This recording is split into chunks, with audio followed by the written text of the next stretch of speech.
You want to keep working, right? That's what Keanu Reeves says he was told, whispered coldly over the phone, years ago, after a moment on set that changed everything. He was younger then, less guarded, more trusting. But that day, under hot lights and Hollywood cameras, something happened. Something dark. Before we continue, please hit the like button, subscribe to the channel, and turn on the notification bell for updates. And now, all these years later, he's ready to talk. But why now? Why this week? Because Rob Reiner is dead. And Keanu? He's finally breaking his silence. Let's rewind. A shocking crime that stunned Hollywood. On a quiet Sunday morning in December, the kind of morning where the industry naps beneath palm trees and brunch menus, a horrific scene unfolded inside one of Brentwood's most exclusive estates. Rob Reiner, age 78, the same Rob Reiner who gave us A Few Good Men, Stand By Me, The Princess Bride, was found brutally stabbed to death, along with his wife, Michelle Singer. Their $13.5 million mansion, once a symbol of Hollywood longevity, was now a crime scene. And it wasn't a break-in. It wasn't random. Police say the killer was someone inside the house. Their son, Nick Reiner, 32, troubled, in and out of rehab, the black sheep of the family, was arrested the same night. But according to reports, it wasn't the police who discovered the bodies. It was Romy Reiner, their 27-year-old daughter. And when she called 911, she allegedly said something that is now burning across every studio executive's desk in Hollywood. There's someone in this house who should be a suspect. And just like that, everything shifted. Because Romy wasn't just identifying a killer. She was pointing a finger at something deeper. Something older. Something that Keanu Reeves says he's kept buried until now. The man behind the curtain. Let's talk about Rob Reiner, the lovable meathead from All in the Family. The man who morphed from sitcom fame to Oscar-nominated director. Hollywood royalty. Connected. Respected. A man who could pick up a phone and greenlight a movie, or shut one down. But here's the thing. Every powerful man in Hollywood has two faces. One for the camera, and one in the shadows. And according to Keanu, Reiner's shadow stretched further than anyone dared to imagine. Keanu Reeves. The unlikely whistleblower. You know Keanu. He's the introvert who became an icon. The man who rode a bus in Speed, surfed with Swayze in Point Break, saved the Matrix as Neo, and became cinema's favorite assassin in John Wick. He's quiet, gracious, practically allergic to drama. But beneath that calm exterior is a man who's seen things, heard things, and one thing, in particular, has haunted him. It happened on a set. Years ago. He won't say the movie's name. Not yet. Maybe he legally can't. But something happened. Something involving Reiner. Something involving someone vulnerable, and someone powerful looking the other way. And Keanu? He saw it. He says he heard it. And when he tried to speak up, he got the call. You want to keep working, right? The culture of fear in Hollywood. What happens when a rising star says too much? Nothing. Nothing you see anyway. But suddenly, that actor doesn't get invited to casting dinners. Scripts that were being written for them go mysteriously cold. Talk show slots vanish. And one word starts floating around behind closed doors. Difficult. Keanu didn't want to be labeled. Not back then. Not when he was building something that took years to shape. But staying quiet came at a cost. You know what he said in a recent private audio clip? It ate at me. Every year that went by, it just got heavier. Like a weight I couldn't put down. And now, with Reiner dead, that weight is shifting. The timeline they don't want you to see. Here's where it gets weird. Reiner is killed on December 14th. Nick Reiner is arrested. But the next day, Keanu goes dark. No press. No appearances. His team cancels a small, intimate Q&A panel without explanation. Then, 3 days later, an anonymous Twitter account posts this. If you knew what Keanu knew, you wouldn't sleep either. It's deleted within hours. But that's not all. Whispers begin to circulate that Keanu is in possession of something. A diary, a voice recording, or even a signed agreement that ties Reiner to the event he tried to cover up. Could that be why someone tried to silence him? Could that be why he stayed quiet for so long? And now, could Reiner's death be the moment Keanu finally says, "No more"? The confession he never wanted to make. Sources say Keanu has privately recorded his entire recollection of what happened. The set, the incident, the call, and Reiner's alleged threats. He's considering releasing it. But there's fear. Not just for his career, for his safety. You don't go up against the Hollywood old guard without consequences. Ask anyone who tried. But here's the thing. Keanu isn't trying to burn down Hollywood. He's trying to tell the truth. For the people who were there. For the ones who were silenced. And maybe for himself. Why this matters now? You might be asking, why should we care? Because what Keanu's saying, it isn't just about Rob Reiner. It's about what's still happening. The secrets that still sit behind studio gates. The fear that keeps actors, assistants, PAs, editors, everyone quiet. It's about the power of one man trying to hold another accountable and being told to shut up or disappear. And when someone like Keanu Reeves says he was threatened, you listen, because if he wasn't safe, who is? The silence is breaking. In the past 2 weeks, we've seen a flurry of strange activity. Lawyers circling around Keanu's reps. Legal documents being quietly sealed in LA courtrooms. A new documentary project rumored to be scrapped just days before production. Coincidence? Or is something bigger moving in the shadows? One thing's for sure. Keanu's emotional confession is just the beginning.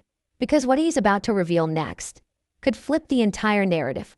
Cliffhanger ending for the introduction. You've heard the rumors. You've seen the headlines. But what really happened between Keanu Reeves and Rob Reiner? What was so dark, so damaging, that a Hollywood legend allegedly threatened one of its most beloved actors? And why is Keanu ready to finally expose it, now that Reiner is gone? Stay with us, because what comes next will shake the foundation of everything you thought you knew about Hollywood. What really happened the night Rob Reiner was murdered? Was it just a family tragedy? Or the final act of a decades-long cover-up unraveling in real time? And most disturbingly, why did Keanu Reeves go completely silent the moment the news broke? Let's pull the curtain back. Brentwood, where secrets sleep behind mansions. Brentwood, Los Angeles. A zip code where money buys privacy. Where the trees are too tall, the hedges too thick, and the neighbors too scared to ask questions. It's not a neighborhood. It's a fortress. Rob Reiner's estate stood at the top of a gently sloped cul-de-sac. $13.5 million. Gated, guarded, a symbol of everything Hollywood old money could buy. Until Sunday, December 14th. That morning, 911 dispatchers received a call. A woman, panicked, crying, breathing heavy. There's blood everywhere. They're not breathing.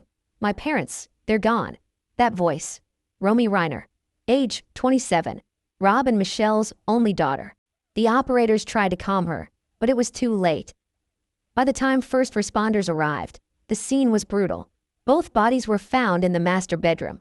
Multiple stab wounds. Blood on the walls, the bedding, the hardwood floor. No signs of forced entry. No valuables missing. Just violence. Personal. Intentional. A house divided. Now here's where things take a sharp left. Because Romy didn't just say her parents were dead. She didn't scream for help or beg someone to catch a fleeing intruder. No, she said something very specific. There's someone in this house who should be a suspect. Read that again. Not someone broke in. Not someone came. But someone in this house. And who else was in the house? Nick Reiner, age 32. The Reiner's only son. Living in the guest house. Less than 80 feet away from where the murders occurred. He told police he heard nothing unusual. He said he was asleep. And yet, according to LAPD sources, there was no sign of forced entry, no open doors, no security camera breach. So if someone entered that house, they either had keys, or they never left. Nick Reiner, the forgotten son. Nick Reiner has always been a mystery. You won't see his face on red carpets. No movie roles. No producing credits. But dig a little deeper, and a very different picture starts to form. He's been in and out of rehab since his teens. Struggled with substance abuse. Known to disappear for weeks at a time. Multiple arrests. DUIs, disorderly conduct, a public disturbance at a producer's party in Malibu in 2022. But his last name? It protected him. Until now. Because this time, the cops didn't back down. That night, just 6 hours after the bodies were found, LAPD officers placed Nick in handcuffs. 2 counts of first-degree murder. No bail, no comment, just the chilling mugshot of a man whose eyes looked completely blank.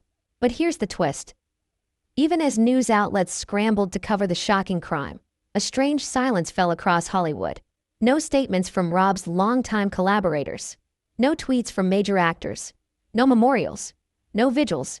Just one quiet post from Ron Howard. My heart is heavy, but some things can't be said right now. And then, Keanu Reeves, who had remained completely off the grid for the holidays, was spotted by a TMZ photographer at a private hangar in Burbank. He looked pale, distant, sunglasses on at night. When asked about Reiner's death, he didn't respond. He simply walked up the stairs into the jet and vanished. The phone call that reignited everything. 3 days later, an unnamed industry insider leaked a single detail to the Hollywood Monitor, a site known for deep dive exposes and insider dirt. According to this source, Keanu Reeves had received a call the night before the murders from Rob Reiner.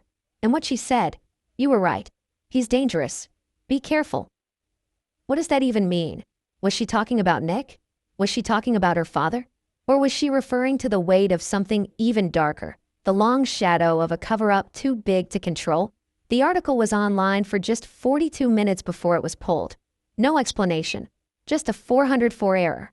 But screenshots survive. And fans, well, fans don't forget Keanu's connection to the Reiners. Let's clear something up. Keanu Reeves has never worked with Rob Reiner in an official, credited capacity. Not on paper, not in studio press kits. But multiple insiders claim that's not the whole story.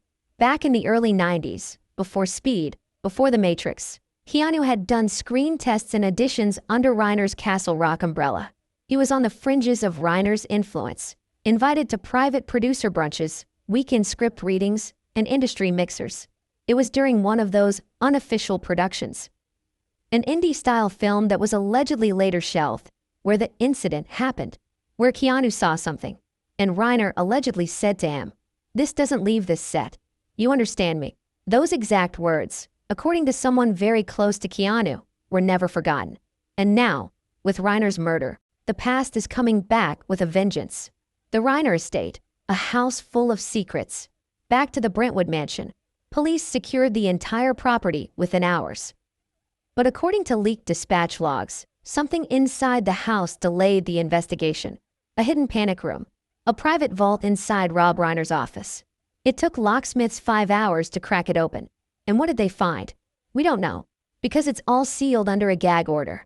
But 2 days later, Reiner's longtime lawyer, Stuart Hallberg, filed for emergency protective orders for multiple legacy documents. Legacy documents. Why would a man murdered in his own bed have documents that needed urgent legal shielding? And why did LAPD officers request backup from the Cybercrimes Division? What were they looking at? What were they afraid of? Back to Keanu, silence and surveillance. While the Reiner story dominated headlines, something strange was happening in Keanu's world. Security was doubled at his Hollywood Hills home. His publicist went dark. A scheduled appearance at a virtual charity event was canceled. No reason given. And fans noticed something even weirder. Keanu's Reddit AMA from years ago, a popular post full of lighthearted answers and fan praise, suddenly vanished. Completely deleted. No archive. No trace. Why scrub something so innocent? Unless it wasn't. Unless there were answers hidden in plain sight. A fan who saved screenshots posted this. He said something weird about Rob. A joke, maybe. Something about directors who smile with their teeth but threaten with their eyes. Was it a metaphor? Or a memory? The final public sightings before it all changed. Rob Reiner was seen in public just days before his death. At a charity gala in Westwood. Smiling, toasting, laughing, and sitting just 2 tables away, Keanu Reeves. The only photo that survived shows the 2 men barely looking at each other. But a witness said this. Keanu looked tense. He wasn't mingling. He left early, right after Reiner made a speech. What was said during that speech? No transcript was released.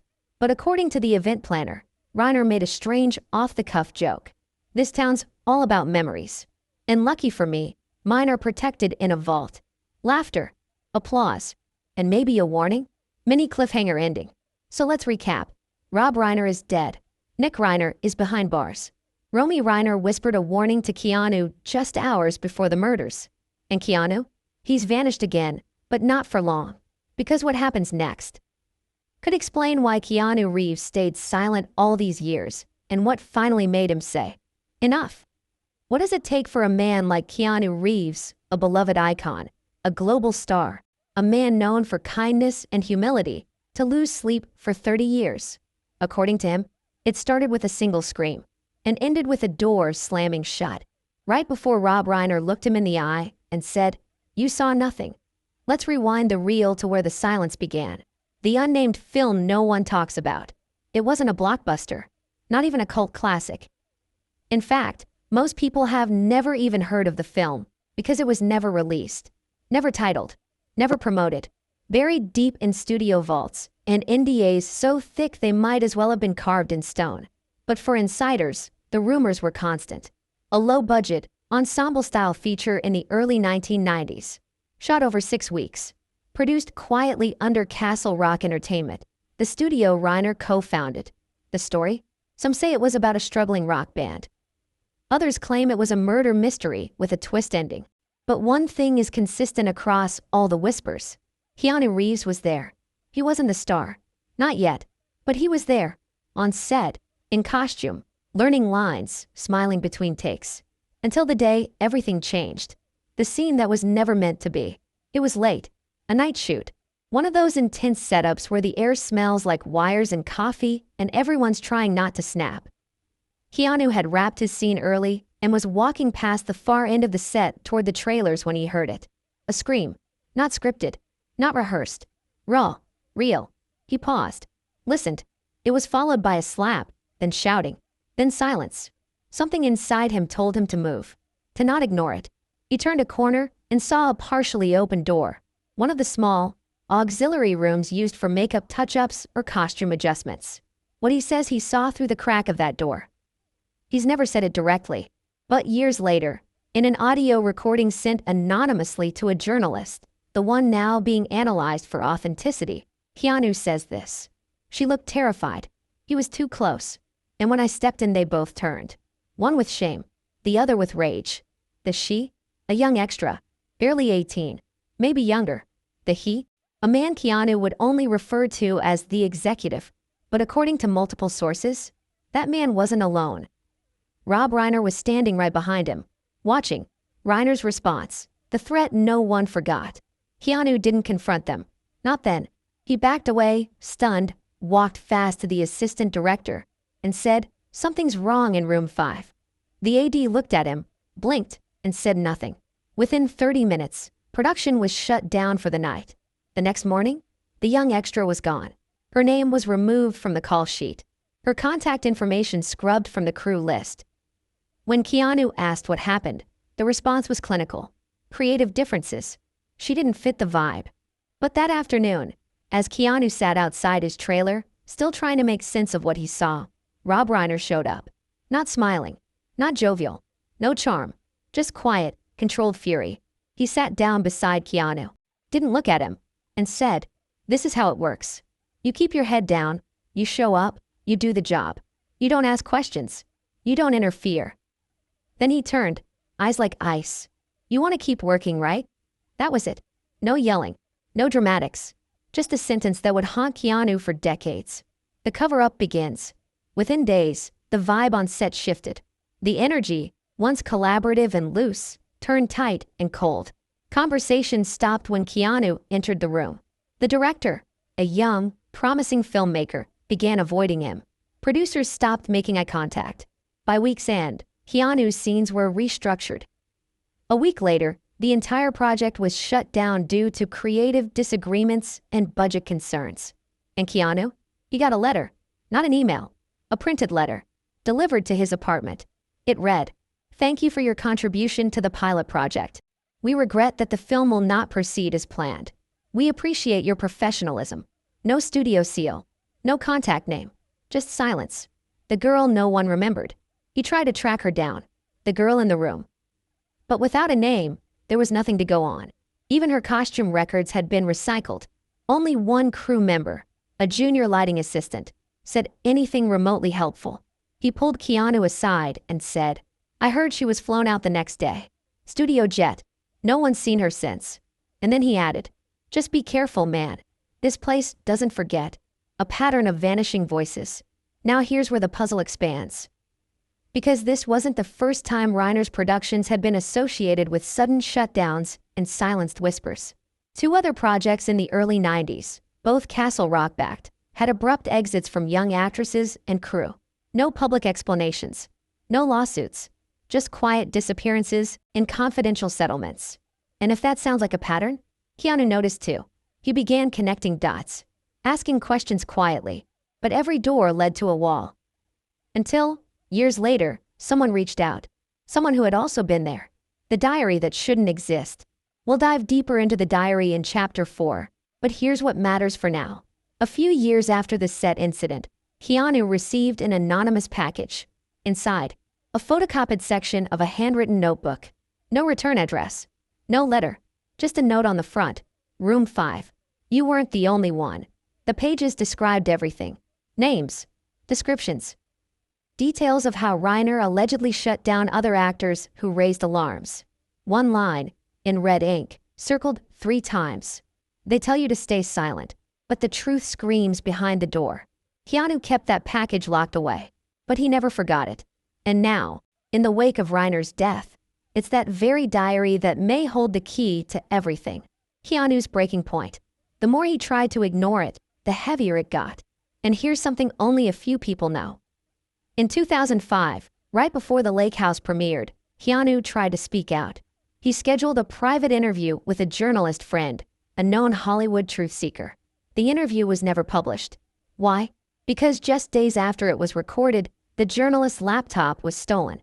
Only the laptop, not the TV, not the cameras, not the jewelry, just the hard drive. And the story? Gone. Erased. Keanu took it as a sign. He said to a friend, "They still watch. They still listen. And they still control." So he buried it again, until Romy called, and said the words, "You were right. He's dangerous." Mini cliffhanger ending. What did she mean? Was it about the past? Or was it about something still happening now? Because if Rob Reiner really did silence Keanu, and others, then Romy's warning might not have been about protecting herself. It might have been the last attempt to protect him. But what comes next might prove that the secrets buried in that diary weren't just real. They were deadly. Why do some of the most damning secrets in Hollywood never see the light of day? Why do victims vanish? Why do predators thrive? And how can someone as beloved and powerful as Keanu Reeves, with millions of fans, box office power, and critical acclaim, still feel powerless to speak? Because there's a code in Hollywood, a rule, and breaking it comes with a price. Don't talk. Don't ask. Don't get involved. It's not written anywhere. There's no handbook, no formal agreement. But every actor, assistant, writer, and crew member knows it. Say too much, and you disappear. Not in the literal sense.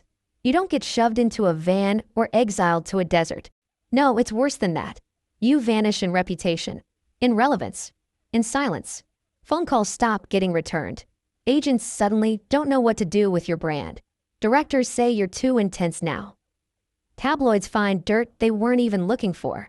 And all it takes is a whisper behind closed doors. They're difficult. They're unpredictable. They talk too much. It's the kiss of death. And in Keanu's case, he was spared, just barely. But only because he played it smart. He kept his head down. He worked hard.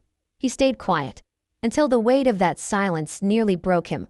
What the public sees versus what's really there. Think about it. Hollywood loves a redemption story. A canceled star who overcomes their demons. A celebrity who found God and sobriety. An A-lister who tells all on a podcast about their journey. But what it hates? Truth. Especially when that truth implicates the system itself. And Rob Reiner? He wasn't just a director or actor. He was part of the system. A man with friends on every board. A reputation polished by decades of goodwill. Keanu going after Reiner would be like David throwing a stone at a mountain and realizing the mountain could bleed. Keanu's unofficial blacklisting. After the set incident in the early 90s, Keanu's path should have skyrocketed. He had the looks, the talent, the charisma. But for nearly 5 years, he bounced between roles that didn't match his potential. Remember that? Between Point Break and The Matrix, there were strange choices. Underfunded dramas, low-grossing thrillers, projects that critics mocked. Why? According to one former agent, who spoke off record, Keanu was labeled as emotionally volatile. Another insider claimed he was hard to place. And a third said something chilling. Reiner put in a call. Not to blacklist him fully, but to freeze him. Let him sweat.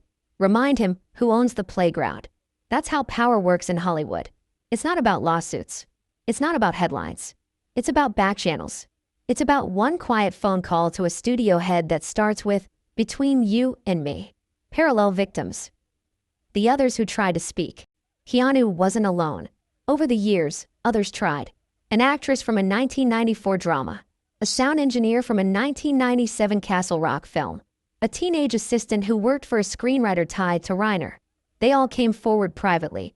None made it to court. 2 received settlements. 1 disappeared from the industry altogether. And the assistant?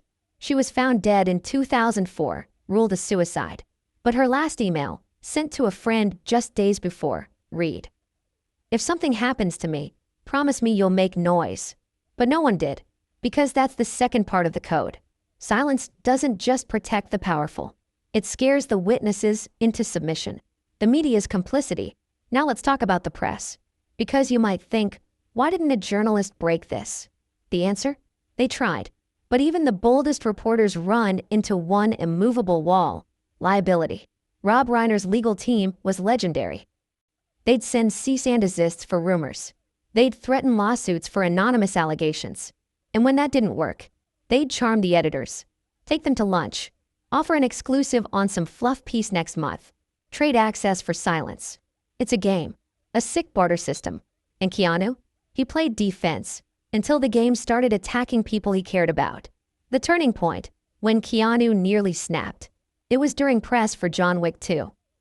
In an off-camera moment, Keanu was asked by a young reporter if there was ever a time he felt powerless in Hollywood. He smiled, polite, thoughtful. Then he paused and said, "Powerlessness isn't the absence of options. It's the illusion that if you use them, you lose something bigger." It flew over most people's heads. But those who knew, they caught it. It was a veiled confession. He was done being powerless. Romy Reiner, breaking the chain. Then came Romy. Young, brilliant, blunt. She was the opposite of Hollywood. She didn't play by the rules. She mocked the red carpet, refused to attend premieres with her father. And behind the scenes, she knew things. Friends say she spoke often about something gross in her dad's past. She once told a podcast host, "Hollywood protects the wrong people. It gave my family power it didn't deserve." No one asked her to elaborate. But one source close to Romy claims she reached out to Keanu after a charity gala. The same one where Reiner and Keanu were last photographed together. She supposedly said, "I know what you saw. I read the pages. I found the old diary." If true, it means the evidence that once vanished had re-emerged. And maybe that's what got her scared. Maybe that's why, on December 13th, the night before the murder, she called Keanu and said, "You were right. He's dangerous.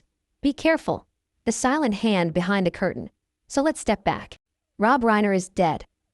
Nick Reiner is in jail. Romy's message sits in the center of everything. And Keanu? He's holding something. Evidence. Testimony. Truth. But even now, people are urging him to stay quiet. Not random trolls. Not strangers. People with power. Former studio heads. Lawyers tied to billion-dollar franchises. Even actors. People Keanu once called friends, who now warn him. You'll blow everything up. You'll destroy legacies, careers, lives. And Keanu's response? He hasn't spoken it publicly. But someone close to him claims he said, "Then let it burn." Mini cliffhanger ending. The code of silence may have ruled Hollywood for decades. But now, it's cracking. Because what happens when the man who never speaks finally decides to shout? And what happens when the one person who heard everything from me inside leaves behind a trail no one can bury? In the next chapter, we dive into the diary and what Keanu read that changed everything. What if the truth was written down, dated, signed, and then deliberately erased? What if someone tried to destroy the only proof that could expose everything? And what if Keanu Reeves held it in his hands, only to realize someone else had already decided it should never exist? This is the chapter they didn't want you to hear. The package that arrived without a name. Keanu remembers the weight of it before he remembers the contents. Not heavy in mass, heavy in meaning. A plain brown envelope. No return address. No courier logo. Just his name typed neatly in black ink. It arrived late in the afternoon, years after the said incident. Long after he'd convinced himself that silence was survival, he almost didn't open it.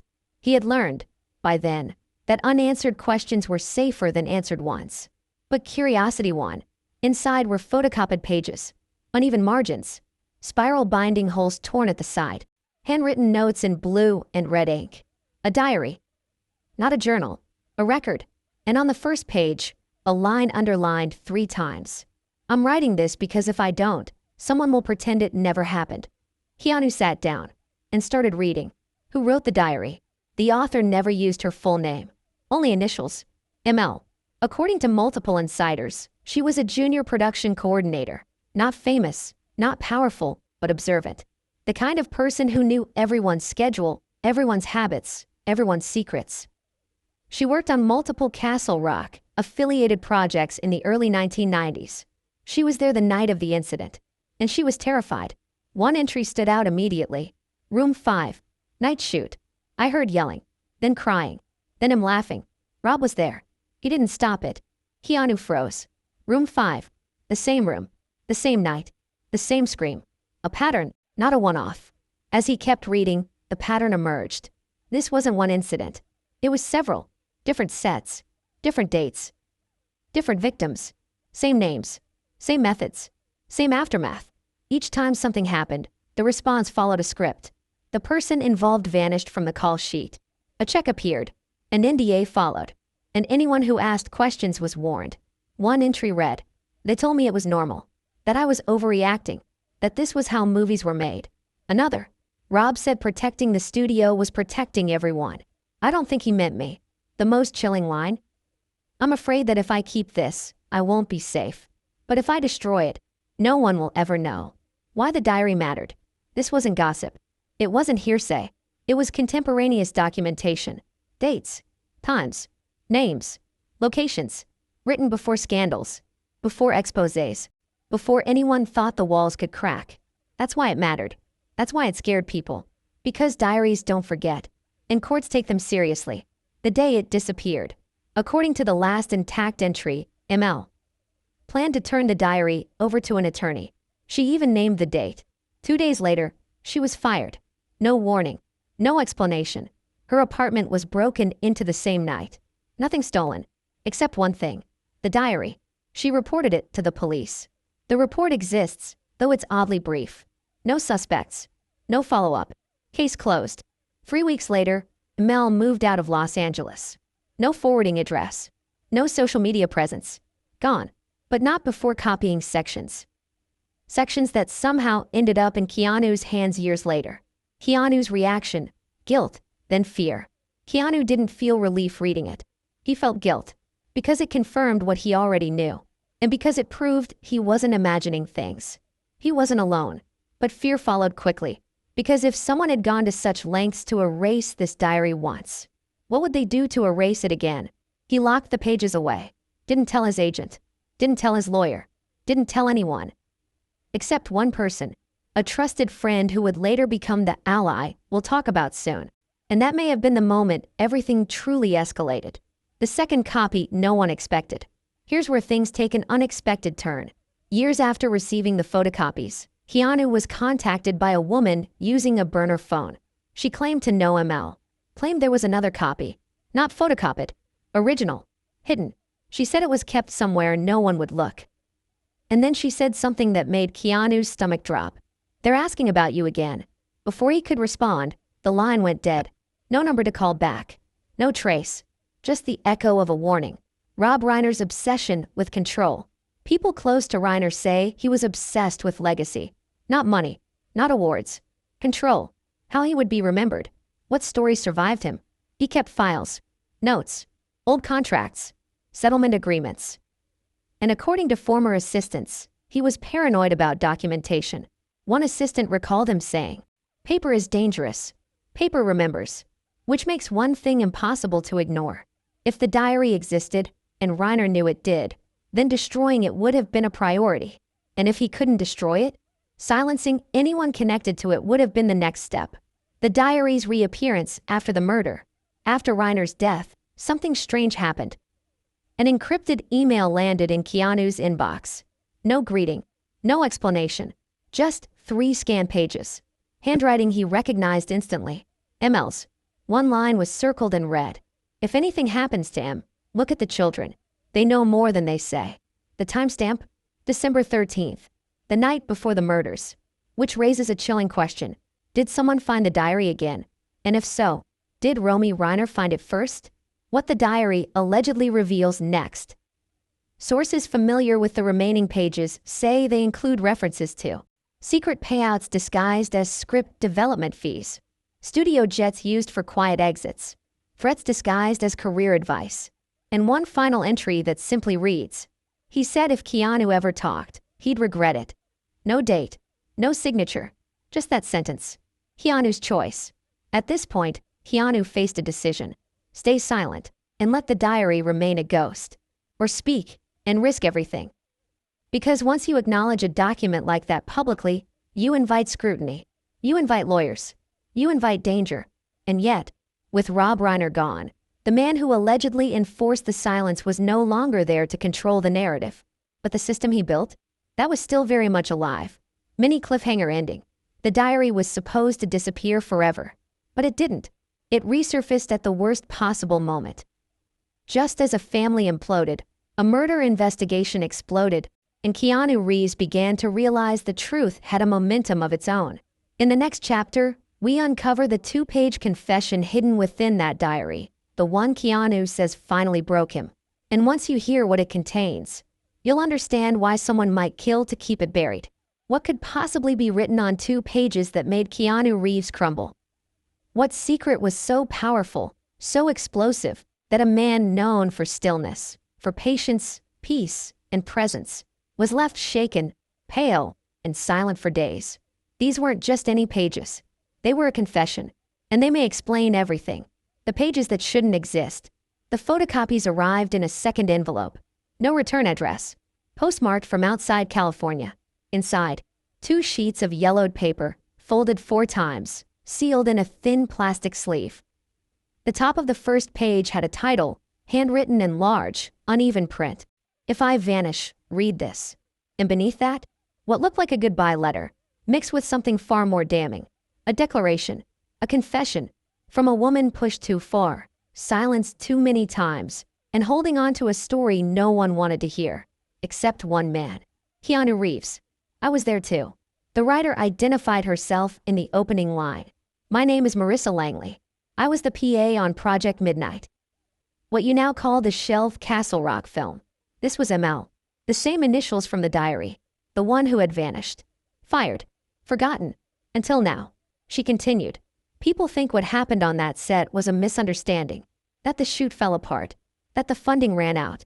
But the truth is, we ran out. Ran out of ways to hide what we saw. Her writing, raw and chaotic, had the feeling of someone unraveling and unburdening at the same time. She didn't write to accuse. She wrote because she believed she was in danger. The moment that broke her. Marissa described a specific night, the same night Keanu had mentioned in the anonymous audio files. A moment when she walked in on a scene she says was deliberate, coordinated, and covered up before sunrise. She never names the victim. She refers to her only as the girl with the red scarf. She says the girl was crying, frozen, pleading silently, while 2 men stood in front of her. One laughing, the other silent. She names the man who laughed. And then, she names Rob Reiner, not as the one who touched the girl, but as the one who held the door shut with his back, arms crossed, watching. She writes, "He didn't act. He didn't flinch. He stood there like this was normal, like he'd done this before." And then the line that chilled Keanu to his core. "When he saw me, he smiled and said, 'You can go now. This isn't your scene.'" The aftermath. According to the letter, Marissa ran. She didn't call the cops. She didn't alert the studio. Because the next morning, she arrived on set to find her credentials revoked, her trailer emptied, her car keys missing, and sitting in her inbox, a confidentiality contract with a $500,000 payout, labeled as a termination settlement.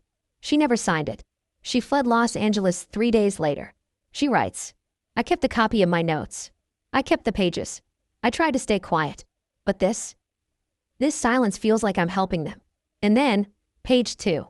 The revelation about Keanu. Page 2 shifted tone entirely. Less frantic, more focused. She addressed Keanu by name. I'm sorry you saw it too. I saw your face. You wanted to help, but you didn't know how. None of us did. She confirmed he had stepped into the room briefly. Confirmed he was shoved out by a crew member. Confirmed that Reiner told others Keanu had wandered into the wrong rehearsal space. She writes, they painted you as confused, as dramatic. I heard them laugh about it at lunch, but I knew what you saw was real, because I saw it too. And then, the final paragraphs. The final warning. Marissa writes about a mysterious man in a gray suit who visited her apartment days before she fled. He didn't threaten her. He didn't yell. He just said, you don't want to lose your future over something no one's going to believe. She asked him who sent him. He smiled and said, the guy who signs the checks. She says she lived in fear from that day on. And in one of the most emotional moments in the letter, she confesses, sometimes I wish I hadn't seen it. I miss being ignorant. But mostly, I wish I had done more. I hope you still can.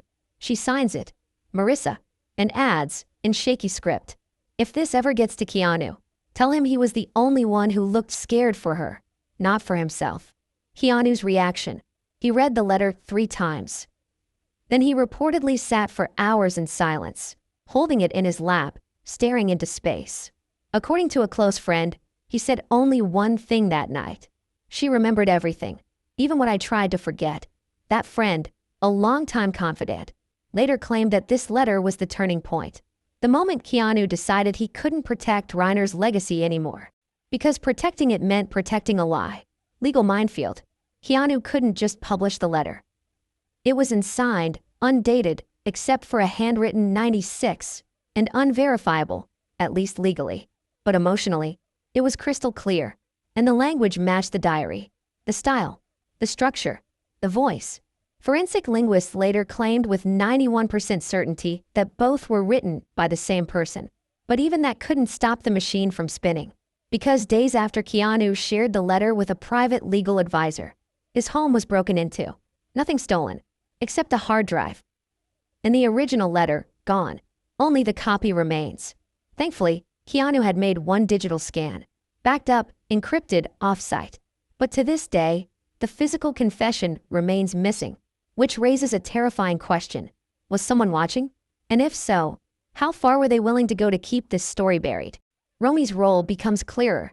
This is where everything converges. Because shortly before the murder, Romy Reiner, who had stayed publicly distant from her father, made a comment to a friend that now rings with chilling clarity.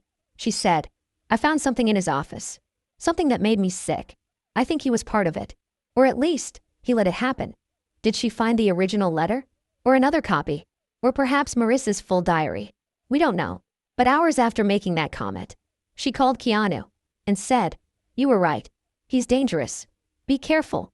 Mini cliffhanger ending. The 2-page confession wasn't just a letter. It was a mirror, reflecting back everything Keanu had tried to forget. But someone stole it, destroyed it, erased the last physical trace. And the one person who might have had another copy was left standing over her parents' bodies, whispering, there's someone in this house who should be a suspect.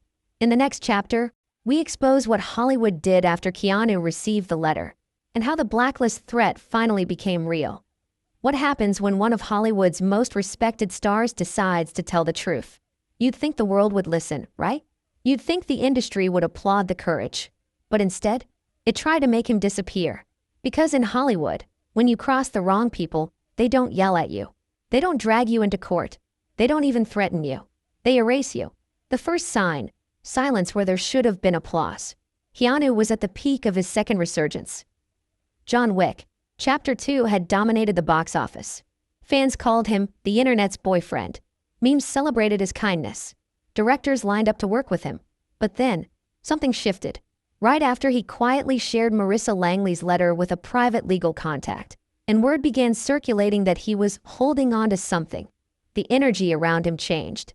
The buzz dimmed. Press invites slowed. A high-profile film deal.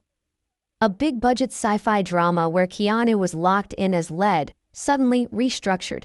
Studio excuse? We're going in a different direction. But insiders whispered another phrase.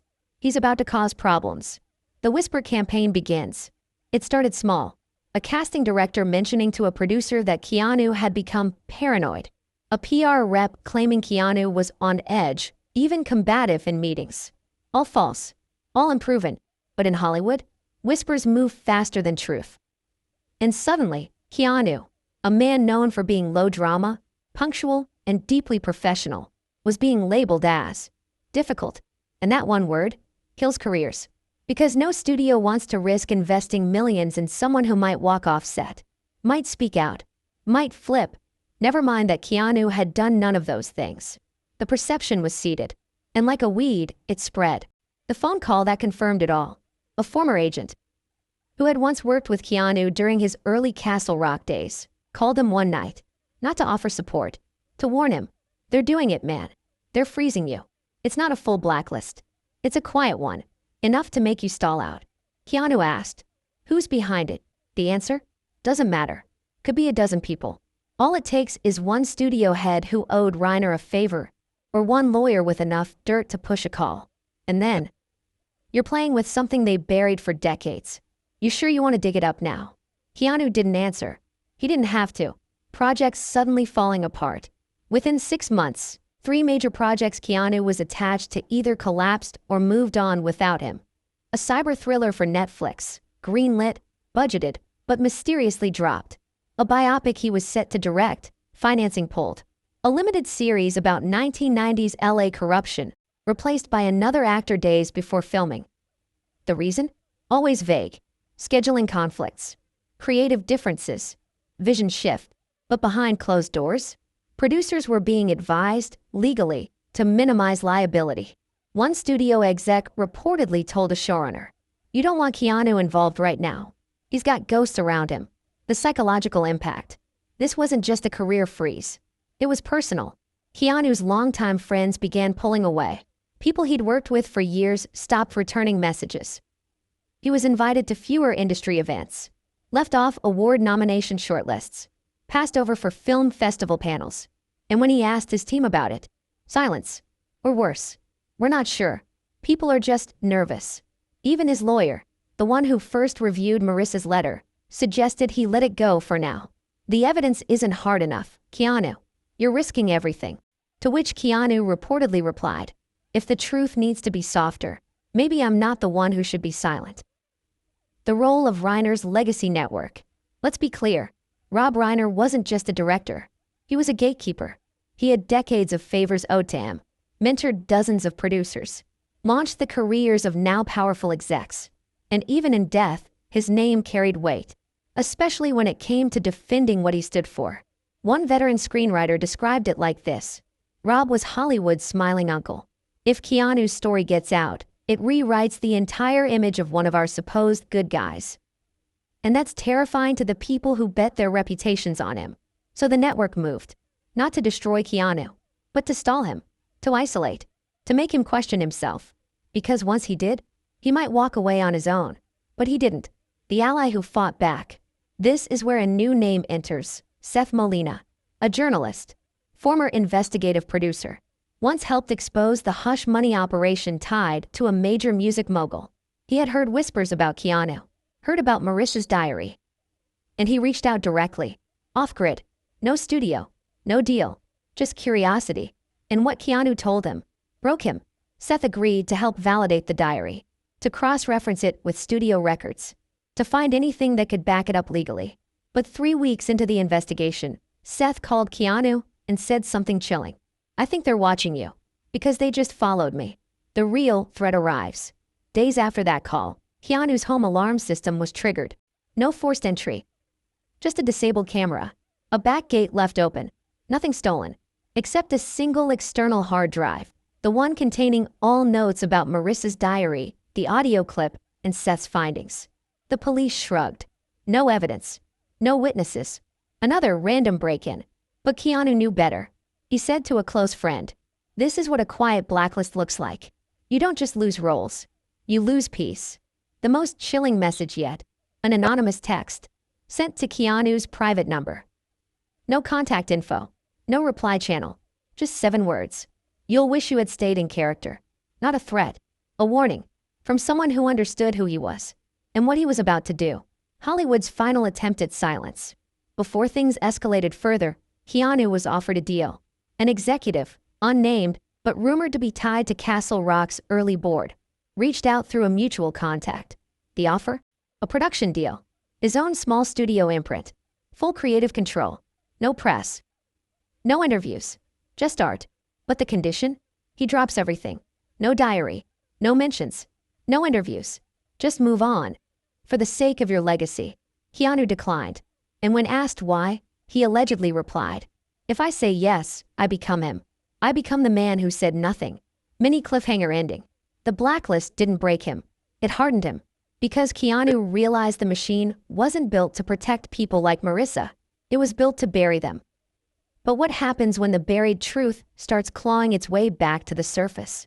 In the next chapter, we meet the only ally willing to risk it all to expose what happened, and how his fate would send shockwaves through Keanu's already fractured world. What if the one person who stood beside you, the one who believed you, the one who vowed to help you tell the truth, ended up dead? Would you keep going? Or would you shut it all down and disappear? Because in Keanu Reeves' story, there was one man who refused to stay quiet, and he paid the price. Let's talk about Elliot Granger, the quiet force behind the curtain. Elliot wasn't famous. Not a director. Not a celebrity. Not a suit. He was what Hollywood insiders call a closer. A fixer for truth, not for scandal. He had spent the last decade investigating misconduct in the industry, working alongside whistleblowers, quietly guiding lawsuits that shook powerful men from their pedestals. He didn't care about credit. He cared about justice. And when he heard what Keanu had been sitting on, the diary, the confession, the Reiner connection, Elliot did something not even Keanu expected. He said, "Let's blow the whole damn thing open." Why Elliot stepped in? Elliot had seen the machine from every angle. He'd worked inside legal departments, seen how NDAs were manufactured to erase pain. He'd sat in meetings where hush money was moved through fake development deals. He'd even been threatened himself, once waking up to find his tires slashed and his apartment door cracked open, but nothing stolen. He wasn't naive. He knew the risks, but he also knew the stakes. If a guy like Keanu gets buried for speaking out, what does that say to everyone else? He told a colleague. He made it his mission to protect the evidence, to validate it, to help Keanu bring it forward. And that's exactly what he tried to do. The plan, take it public. Elliot had mapped it out with precision. Step 1, secure multiple copies of the diary and the confession letter, encrypted and stored in undisclosed legal safe havens. Step 2, cross-reference diary entries with production schedules, location permits, and call sheets from the shelved Castle Rock film. Step 3, prepare a documentary treatment, not for Netflix or Hulu, but for independent release via whistleblower-backed platforms. Step 4. Leak teaser information to mid-tier media outlets to test the waters. Stay away from the legacy press, who owed favors. Step 5. Coordinate a live public statement from Keanu, flanked by legal, with Elliot standing quietly beside him. Simple, strategic, bomb-proof, until everything fell apart. The warning signs. The first sign came in the form of a corrupted USB. One of the encrypted backups Elliot stored at an off-site location suddenly became unreadable. He checked the logs. Someone had accessed the secure drive 3 days prior without authorization. No fingerprints. No video footage. Just a missing 7-minute gap in the surveillance archive. Second sign, Elliot's emails were flagged. Several messages sent to his legal contact in New York bounced back, marked as blocked by policy. Then his encrypted texting app, known for its military-grade security, was disabled remotely. Third sign, a message scrawled in marker on his front door. "Turn the page, or we'll turn the lights off." He laughed when he saw it. But Keanu didn't. He told Elliot, "This isn't just about me anymore." And Elliot responded, "That's exactly why we keep going." The night, he didn't come home. It was raining that night. Unusual for Los Angeles, a quiet, steady downpour. Elliot had just left a meeting with a retired Castle Rock accountant who claimed he had original payout ledgers tied to terminated NDAs in the early 1990s. They agreed to meet again in 2 days. He never made it. Elliot's car was found on Mulholland Drive. Engine off. Keys in ignition. Driver's door cracked open. No sign of Elliot. No blood. No note. No struggle. Gone. Just gone. The industry's reaction. Hollywood didn't even blink. There was no headline, no missing posters, no candlelight vigil, just silence. And when Keanu filed a missing persons report with LAPD, guess what he was told? Mr. Granger is an adult. There's no evidence of foul play. He's probably off the grid. Off the grid? The man who never missed a meeting, who lived off digital calendars and encrypted cloud drives, who was helping investigate Hollywood's deepest cover-up in decades. Sure, off the grid. What they found in Elliot's apartment. Keanu later returned to Elliot's apartment with the spare key, determined to retrieve the backup drives. What he found chilled him. The place was untouched. No sign of forced entry. No broken glass. Just one thing missing. The hard drives. All of them. The drawers they were kept in. Empty. And next to the keyboard on Elliot's desk, a post-it note with a strange phrase written in Elliot's handwriting. Back up the backup. Then go quiet. Keanu read it 10 times. And then he realized something. Elliot knew this day would come. The secret copy Elliot hid. 3 days after Elliot's disappearance, Keanu received a delivery at his private mailbox. No return address. Again. Inside, a second encrypted USB. Labeled, Room 5. Final cut. It was from Elliot. He'd backed up the diary entries. The letter. Voice memos. And something else. A video file labeled m_confession_v2 MOV. The video. We'll cover the full contents of the video in a later chapter, but here's what we can confirm. The video shows Marissa Langley. Older. Tired. But clear. It's a direct-to-camera confession, time-stamped less than 6 months before her disappearance. She recounts the incident. The girl. The laughter. The silence. Reiner's role. She says, I don't know if telling this now will matter, but if you're watching, it means I finally decided to stop running. The video ends with her looking off camera and whispering, make it count. Keanu's breaking point. Elliot was gone. Marissa, presumed dead or in hiding. Romy, traumatized, grieving, and silent. And Keanu? He had the truth, but no one to help him carry it anymore. One night, sitting alone with the USB, he called a friend and said, they erased the people who stood next to me. What happens if I go next? The friend didn't know how to answer.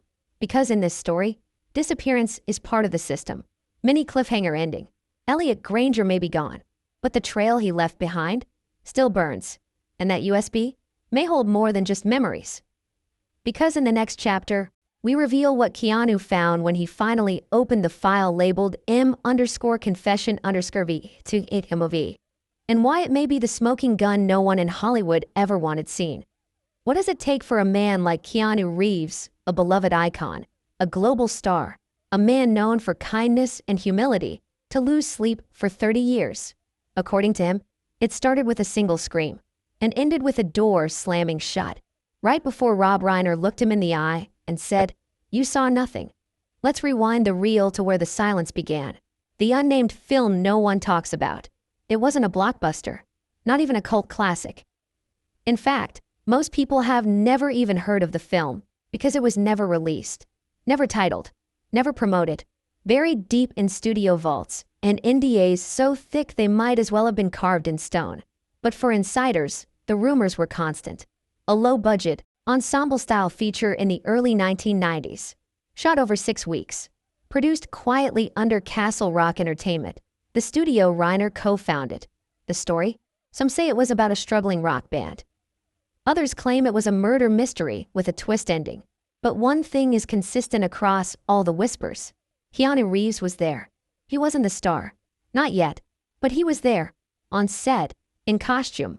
Learning lines. Smiling between takes. Until the day everything changed. The scene that was never meant to be. It was late. A night shoot. One of those intense setups where the air smells like wires and coffee and everyone's trying not to snap. Keanu had wrapped his scene early and was walking past the far end of the set toward the trailers when he heard it. A scream. Not scripted. Not rehearsed. Raw. Real. He paused. Listened. It was followed by a slap, then shouting, then silence. Something inside him told him to move. To not ignore it. He turned a corner and saw a partially open door. One of the small, auxiliary rooms used for makeup touch-ups or costume adjustments. What he says he saw through the crack of that door. He's never said it directly, but years later, In an audio recording sent anonymously to a journalist, the one now being analyzed for authenticity, Keanu says this. She looked terrified. He was too close. And when I stepped in, they both turned. One with shame, the other with rage. The she, a young extra, barely 18, maybe younger. The he, a man Keanu would only refer to as the executive. But according to multiple sources, that man wasn't alone. Rob Reiner was standing right behind him, watching. Reiner's response, the threat no one forgot. Keanu didn't confront them. Not then. He backed away, stunned, walked fast to the assistant director, and said, "Something's wrong in room 5. The AD looked at him, blinked, and said nothing. Within 30 minutes, production was shut down for the night. The next morning, the young extra was gone. Her name was removed from the call sheet. Her contact information scrubbed from the crew list. When Keanu asked what happened, the response was clinical. Creative differences. She didn't fit the vibe. But that afternoon, as Keanu sat outside his trailer, still trying to make sense of what he saw, Rob Reiner showed up. Not smiling, not jovial, no charm, just quiet, controlled fury. He sat down beside Keanu, didn't look at him, and said, "This is how it works. You keep your head down, you show up, you do the job. You don't ask questions. You don't interfere." Then he turned, eyes like ice. "You want to keep working, right?" That was it. No yelling, no dramatics. Just a sentence that would haunt Keanu for decades. The cover-up begins. Within days, the vibe on set shifted. The energy, once collaborative and loose, turned tight and cold. Conversations stopped when